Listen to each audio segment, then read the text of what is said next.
بسم اللہ الرحمن الرحیم۔ السلام علیکم ورحمۃ اللہ وبرکاتہ۔ ہماری ویڈیو آج کا ہمارا ٹاپک ہے حضرت بلال حبشی رضی اللہ تعالی عنہ کے بارے میں، اور میں امید کرتا ہوں آپ کو آج کی ویڈیو بہت پسند آئی ہوگی۔ بہت شکریہ، جزاک اللہ۔ اعلان نبوت کے چند روز کے بعد نبی کریم صلی اللہ علیہ وسلم ایک رات مکے کی ایک گلی سے گزر رہے تھے کہ انہیں ایک گھر میں سے رونے کی آواز آئی، اور آواز میں اتنا درد تھا کہ آپ صلی اللہ علیہ وسلم بے اختیار اس گھر میں داخل ہو گئے۔ دیکھا کہ ایک نوجوان حبشی معلوم ہوتا ہے چکی پیس رہا ہے اور زوروں قطار رو رہا ہے۔ آپ صلی اللہ علیہ وسلم نے اس سے رونے کی وجہ پوچھی۔ اس نے بتایا کہ میں ایک غلام ہوں، سارا دن اپنے مالک کی بکریاں چراتا ہوں، اور جب تھک کر شام کو آتا ہوں تو میرا مالک گندم کی ایک بوری مجھے پسائی کے لیے دے دیتا ہے، اور جس کو پیسنے میں ساری رات لگ جاتی ہے، اور میں اپنی قسمت پہ رو رہا ہوں کہ بھلا میری بھی کیا قسمت ہے۔ آخر میں بھی ایک انسان ہوں، میرا جسم بھی آرام مانگتا ہے، لیکن میرے مالک کو مجھ پر رحم نہیں آتا۔ یہ بات سن کر نبی کریم صلی اللہ علیہ وسلم نے فرمایا کہ تمہارا مالک میری بات سے مشقت تو نہیں کر سکتا، ہاں میں تمہاری تھوڑی مدد ضرور کر سکتا ہوں کہ تم سو جاؤ اور تمہاری جگہ چکی میں پیستا ہوں۔ اس ملازم نے خوشی سے شکریہ ادا کیا اور سو گیا، اور اس کی جگہ آپ صلی اللہ علیہ وسلم چکی پیستے رہے، اور جب ساری گندم ختم ہو گئی تو آپ صلی اللہ علیہ وسلم اسے بغیر جگائے وہاں سے تشریف لے آئے۔ دوسرے روز پھر آپ صلی اللہ علیہ وسلم وہاں تشریف لے گئے اور اسے سلا کر اس کی جگہ چکی پیستے رہے۔ تیسرے دن پھر وہی ماجرا ہوا، آپ روز رات اسے سلا کر اس کی جگہ چکی پیستے رہے۔ چوتھی رات جب رسول اللہ صلی اللہ علیہ وسلم وہاں گئے تو اس بندے نے پوچھا، اے خدا کے بندے، تم کون ہو اور میرا کیوں اتنا خیال رکھ رہے ہو؟ آپ صلی اللہ علیہ وسلم نے فرمایا کہ میں یہ سب انسانی ہمدردی کے تحت کر رہا ہوں، مجھے تم سے کسی قسم کا کوئی لالچ نہیں ہے۔ پھر اس شخص نے پوچھا کہ آپ کون ہیں؟ نبی کریم صلی اللہ علیہ وسلم نے فرمایا کہ تمہیں یاد ہے کہ مکے میں ایک شخص نے نبوت کا دعویٰ کیا ہے؟ اس شخص نے کہا کہ ہاں میں نے سنا ہے، ایک شخص جس کا نام محمد ہے، جو اپنے آپ کو اللہ کا نبی کہتا ہے۔ تو اس پر آپ صلی اللہ علیہ وسلم نے فرمایا کہ میں وہی محمد ہوں۔ یہ سن کر اس غلام نے کہا کہ اگر آپ وہی محمد ہیں تو مجھے اپنا کلمہ پڑھائیے، کیونکہ اتنا شفیق اور مہربان کوئی نبی ہی ہو سکتا ہے جو غلاموں کا بھی اس قدر خیال رکھے۔ آپ صلی اللہ علیہ وسلم نے انہیں کلمہ پڑھا کر مسلمان کر دیا۔ سبحان اللہ۔ پھر دنیا والوں نے بھی دیکھا کہ اس غلام نے کتنی تکلیف برداشت کی، لیکن دامن محمد نہ چھوڑا۔ اس شخص کو جان دینا تو گوارا تھا، لیکن محمد کا ساتھ چھوڑنا گوارا نہ تھا، اور دنیا اسے بلال حبشی رضی اللہ تعالی عنہ کے نام سے جانتی ہے۔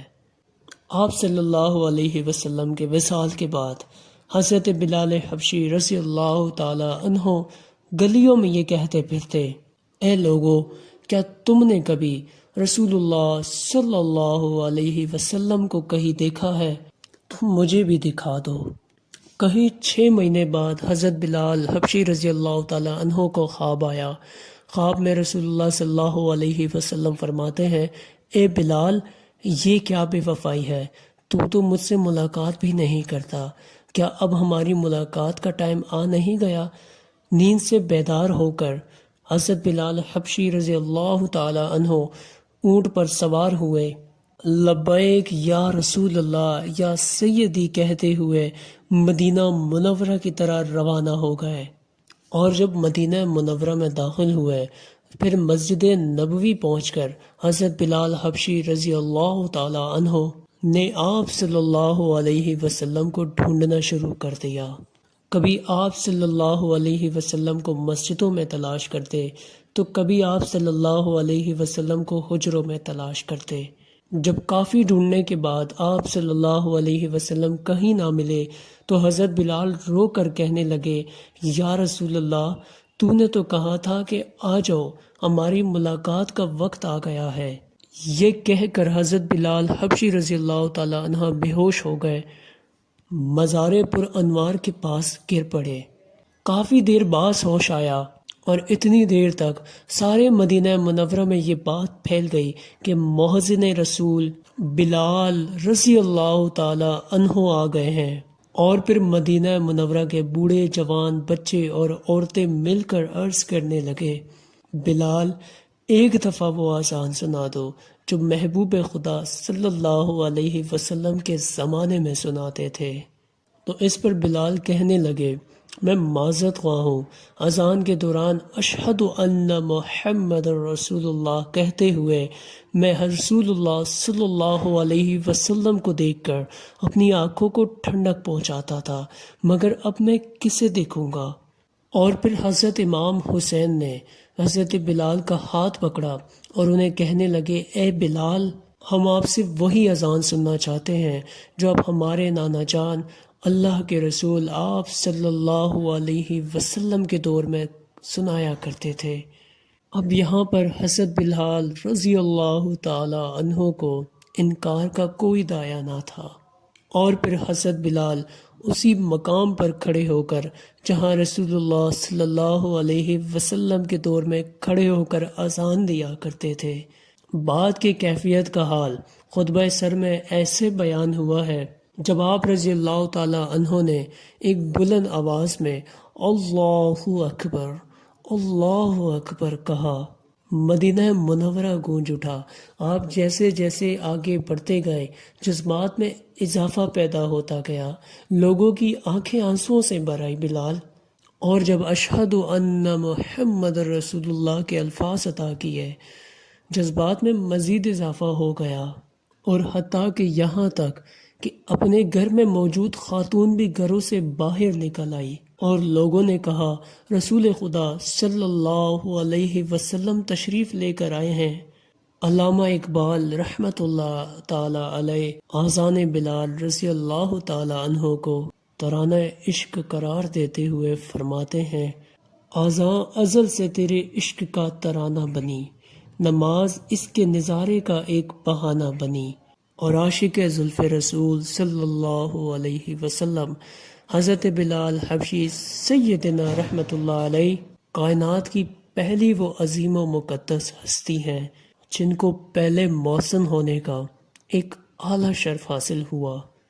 اللہ کے رسول نے خود ارشاد فرمایا کہ بلال کس قدر خوبصورت آدمی ہے، وہ تمام محسنوں کا سردار ہے۔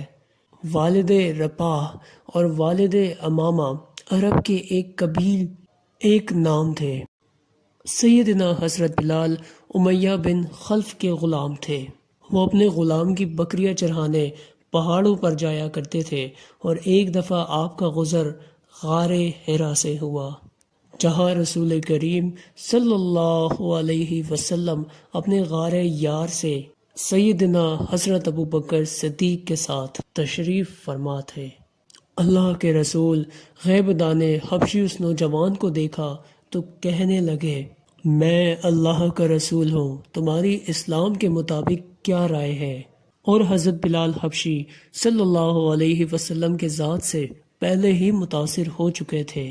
حضرت بلال کہنے لگے، میں آپ کے دین کو اچھا بھاتا ہوں۔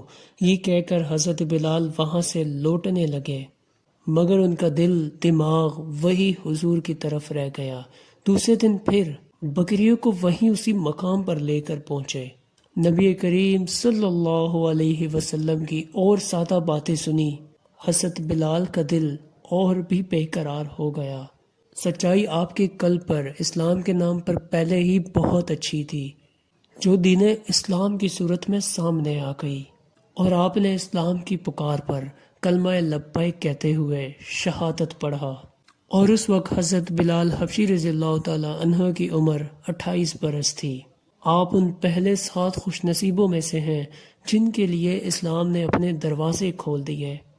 حضور پاک اسلام کے حکم سے فی الحال رازداری سے دین کا کام کر رہے تھے، لیکن اسلام کا منفرد اور پاکیزہ رنگ زیادہ عرصے تک کفار مکہ میں پوشیدہ نہ رہ سکا۔ انہوں نے واضح طور پر محسوس کیا کہ ان کے غلاموں اور خاص طور پر خواتینوں میں بہت زیادہ بدلاؤ آ چکا ہے۔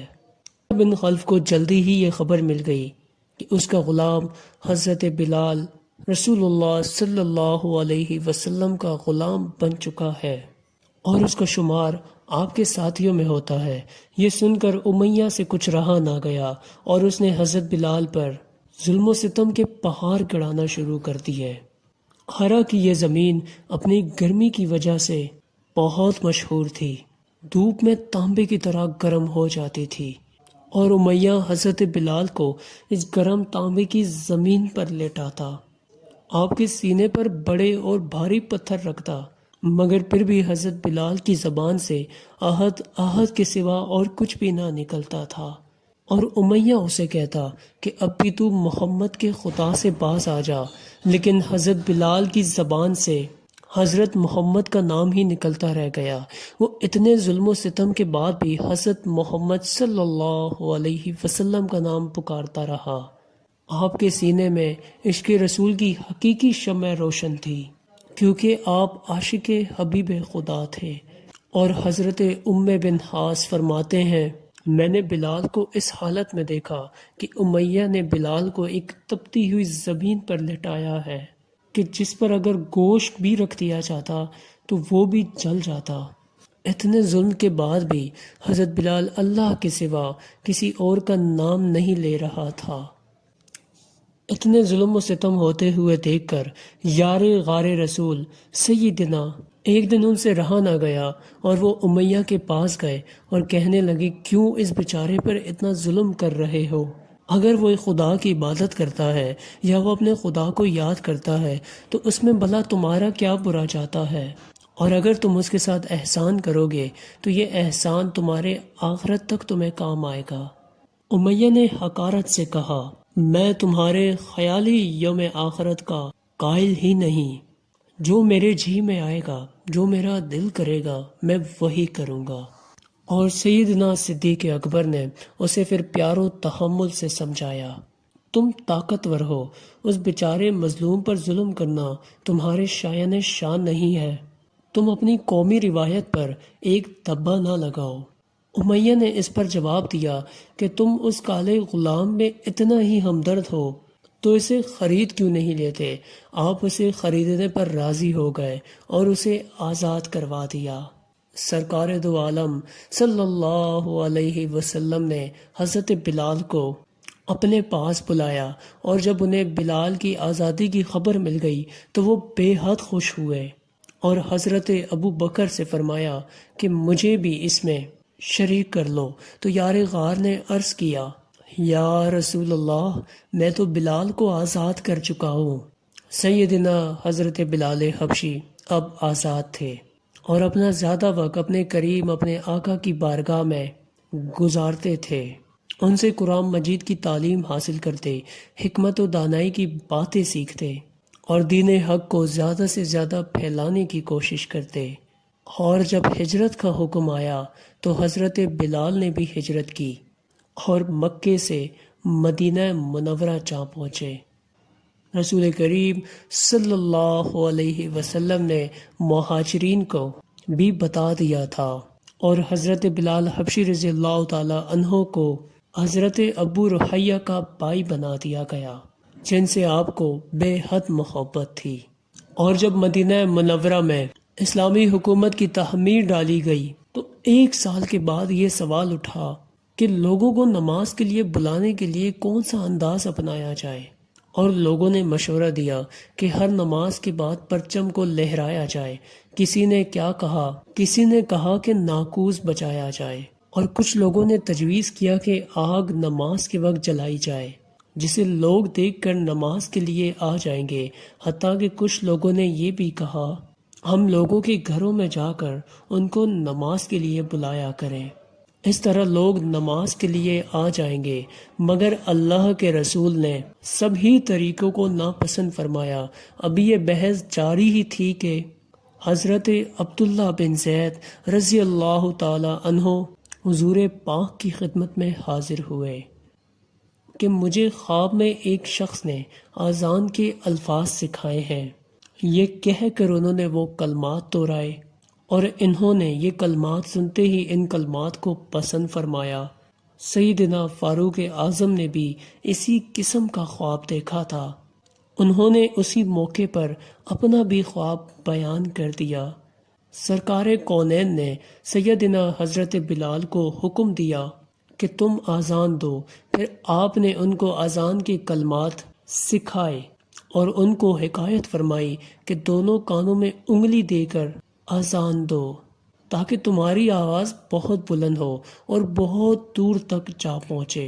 اور پھر مدینے کی فضاؤں میں نغمہ توحید بلند ہوا اور حضرت بلال حبشی کو دنیا موزن پہلا رسول ہونے کا بھی پہلا اعزاز ملا۔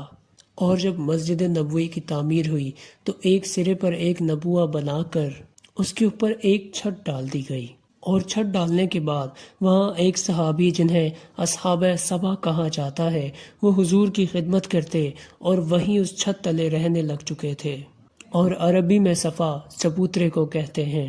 اور سیدنا حضرت بلال حبشی بھی اصحاب صفا میں سے تھے، اور سرکار دو عالم کے وصال مبارک کے بعد آپ شام کی جنگوں میں شرکت کے لیے چلے گئے، اور اس کے ساتھ ساتھ مقدس کی فتح میں بھی آپ شریک تھے۔ اور ایک دفعہ حضرت بلال اذان دیتے ہوئے محبت رسول میں بے ہوش ہو کر گر گئے، اور بعد میں مدینہ منورہ چھوڑ گئے اور واپس شام چلے گئے۔ 20 ہجرے میں آپ کا وصال ہوا، اور جب آپ کے وصال کی خبر فاروق اعظم کو ملی تو آپ روتے روتے نڈھال ہو گئے۔ آپ روتے جاتے تھے اور ساتھ ساتھ کہتے جاتے تھے کہ ہمارا بلال بھی ہمیں جدائی کا داغ دے گیا۔ آپ وہ عاشق رسول تھے کہ جب یار کو دیکھا تو سب برداشت کر لیا۔ اتنے ظلم و ستم کے بعد بھی دامن مصطفیٰ نہ چھوڑا۔ اللہ کریم آپ کے عشق کا ایک ذرہ ہم سب کو بھی نصیب کرے، اور سیدنا حضرت بلال حبشی جیسے عظیم کے صدقے امت مسلمہ کی بخشش فرمائے۔ اگر آپ کو آج کی ویڈیو اچھی لگے تو ہمارے چینل کو لائک کر کے بیل آئیکن کو ضرور دبائیں تاکہ اس طرح کی آنے والی ہر نئی ویڈیو آپ تک سب سے پہلے پہنچ سکے۔ بہت شکریہ۔ اللہ حافظ۔ جزاک اللہ۔